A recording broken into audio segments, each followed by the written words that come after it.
नारा कैनाल ते लॻल समूरियूं गैर कानूनी लिफ्ट पंपिंग मशीन्स हटाइण जो हुकुम ॾेई छॾियो आहे। अवां खे सखर मां अपडेट कयूं पिया।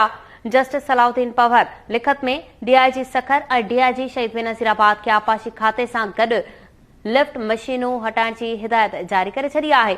आपाशी खाते वारनि समूरियूं गैर कानूनी लिफ्ट मशीन्स न हटायूं त तोहिने अदालत जी कार्रवाई कई वेंदी। जस्टिस सलाउद्दीन पवर रिमार्क्स अदालत अॻभराई रिपोर्ट तलब कंदे ॿुधणी 21 फरवरी ताईं मुलतवी करे छॾी आहे।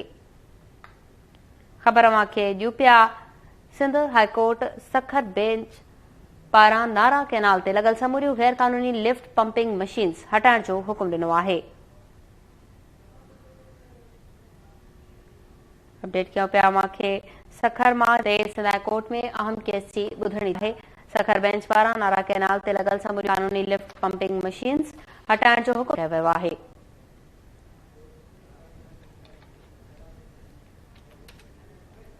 ख़बर अवां खे ॾियूं पिया। आपाशी खाते वारनि समूरियूं गैर कानूनी लिफ्ट मशीन्स न हटायूं त तोहिने अदालत जी कार्रवाई कबी। जस्टिस सलाउद्दीन पवर रिमार्क्स ॾिना आहिनि।